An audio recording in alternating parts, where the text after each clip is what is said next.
2025 թվականը նշանակալի շրջադարձային տարի դարձավ հայ-ամերիկյան հարաբերությունների համար։ Երևանի եւ Վաշինգտոնի միջև համագործակցությունը բարձրացավ նոր ռազմավարական մակարդակի։ Հունվարին Հայաստանը եւ Միացյալ Նահանգները ստորագրեցին ռազմավարական գործընկերության կանոնադրություն, սահմանելով համագործակցության հիմնական ուղղությունները՝ անվտանգություն, ժողովրդավարական բարեփոխումներ, տնտեսություն, կրթություն եւ տեխնոլոգիաներ։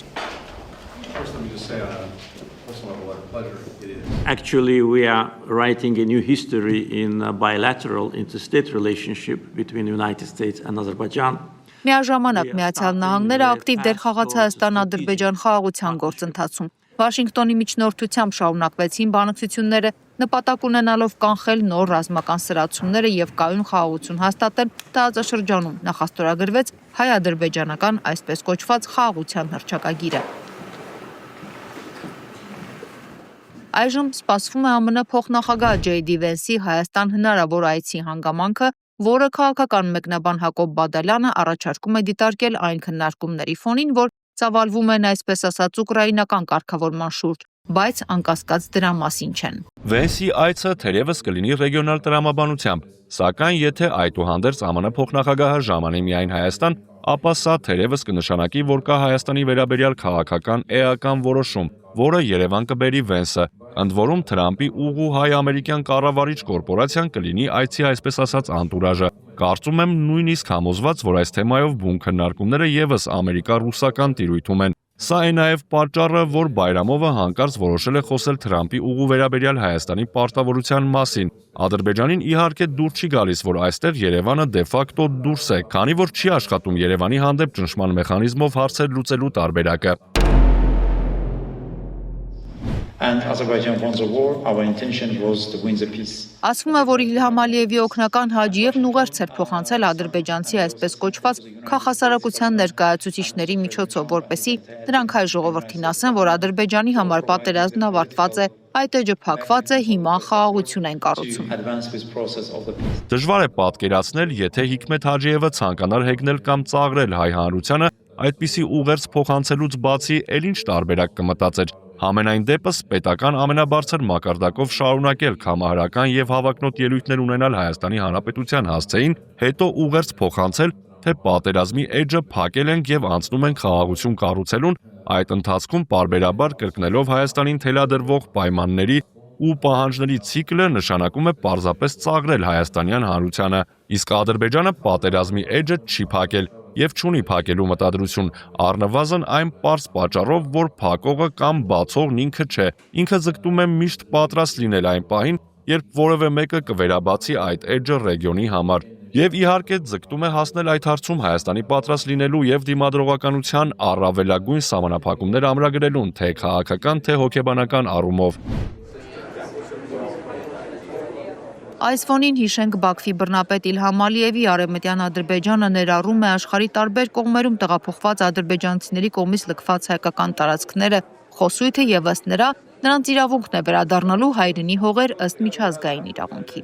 20-րդ դարի սկզբի ռուսական 5 կայսերական քարտեզները հստակ ցույց են տալիս, որ ժամանակակից Հայաստանի տարածքում գրեթե բոլոր տեղանուններն ադրբեջանական ծագում ունեն։ Սևանա լիճ չկա, կա Գյոյչա լիճ։ Մենք չենք ստեղծել այդ քարտեզները, դրանք կազմել է ցարական Ռուսաստանը, որը հայերին Իրանից եւ Արևելյան Անատոլիայից վերաբնակեցրել է Ղարաբաղ, էթնիկ կազմը փոխելու համար։ Այս քարտեզները արտացոլում են պատմական ճշմարտությունը։ Մենք պետք է ուսումնասիրենք եւ տարածենք դրանք։ Bugün Xankəndi şəhərinin mərkəzi meydanında Azərbaycan bayrağı qaldırıldı. Միաժամանակ Ալիևը չի դադարում հայտարարել, որ իբրև Հայաստանի ու Ադրբեջանի միջև նոր խաղաղության դարաշրջան է սկսվել, չմոռանալով իհարկե բարձր մակարդակի պահանջներ հնչեցնել, հատկապես կապված վերադարձի իրավունքների, մշակութային ժառանգության եւ սահմանադրական փոփոխությունների հետ։ And içmişdi.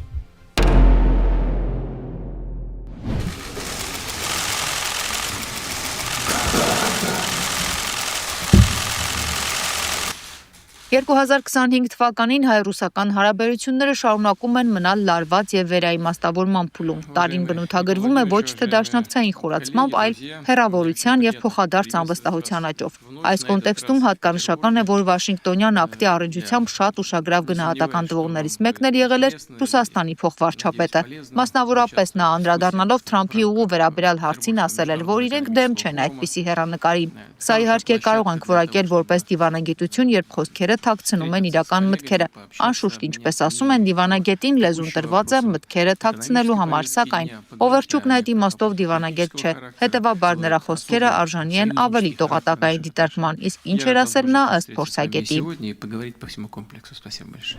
Օվերչուկն ասել էր, որ Հայաստանը իրենց դաշնակիցն է, եւ եթե Հայաստանը համարում է, որ Թրամփի ուղին կապահովի կայունությունը, ապա իրենք ընդունում են այդ մոտեցումը։ Օվերչուկը ըստ էության հաստատում է Մոսկվան Կովկասում, այդ թվում հայ-ադրբեջանական հարցում առավել եւս գործում է տակտիկական նահանջի տրամաբանությամբ, քանի որ ավելի ակտիվ ու առաջնային դերը ենթադրելու է նաեւ պատասխանատվություն, ինչը այս պահին Մոսկվայի համար ծանր ու անցանկալի բեռ է։ Ըստ այդմ Կրեմլը Հայաստանին չի խանգարում Եվրաատլանտյան դրեյֆի հարցում, եթե այնտեղ չի տեսնում ռազմավարական անշրջելի ռիսկեր, իսկ այդպիսի գոնե առայժմ չի տեսնում դատելով վարքագծից։ Մոսկվան Կովկասի կայունության գլխավոր շահառու է, Իրանի հետ մեկտեղ, ինչպես կապահովի այդ կայունությունը ռուսների համար սկզբունքային չէ, եթե չի պարունակում անհաղթահարելի ռազմավարական ռիսկեր, ավելին, եթե այդ կայունությունը կապահովի Եվրաատլանտյան պատասխանատվությունը բարձրացնելու հաշվին, Մոսկվայի համար դա նախընտրելի տարբերակ է։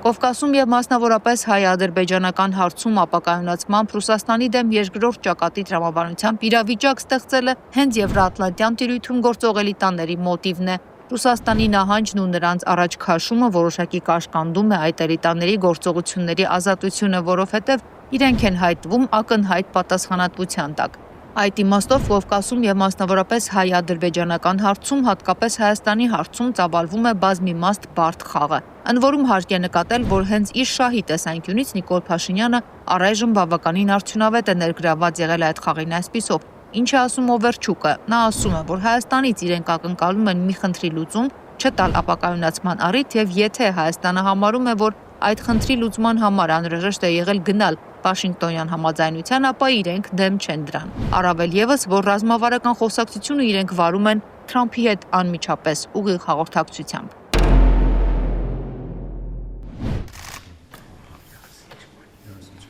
Արդեն տարեվերջին Հայաստանն ու Թուրքիան հայտարարել են դիվանագիտական անձնագիր ունեցողների հատուկ եւ ծառայողական անձնագիր ունեցողների համար էլեկտրոնային վիզաների անվճար տրամադրման, վիզաների տրամադրման գործընթացը դյուրացնելու մասին։ Դա կլինի հունվարի 1-ից։ Ինչպես ասել էր Էրդողանը մի երկու շաբաթ առաջ, խորհրդանշական քայլեր է կատարվում։ Այս քայլերը, սակայն, անգամ խորհրդանշական անվանելն է, այսպես ասած, չափազանցություն։ Իհարկե, չեն սահմանափակվի սրանով։ Եվ մինչև խորհրդանի ընտրություն կլինի եւս մի քայլ սահմանը երրորդ երկրների քաղաքացիների համար բացելը։ Էրդողանը շարունակում է հայտարարել, որ Թուրքիան պատրաստ է կարգավորել հարաբերությունները Հայաստանի հետ, սակայն այդ գործընթացը բացահայտորեն կապում է Հայաստան-Ադրբեջան խաղաղության պայմանագրի ստորագրման հետ։ Իսկ եթե որևէ մեկը մտածում է, թե Թրամփի անունն անվտանգություն է, թերևս քիչ բան է պատկերացնում ոչ միայն միջազգային անվտանգության ներկայիս շրջափուլի տրամաբանությունից, այլ նաև հենց Թրամփի ուղու վերաբերյալ համաձայնությունից, վստահեցնում է քաղաքական մեկնաբանը։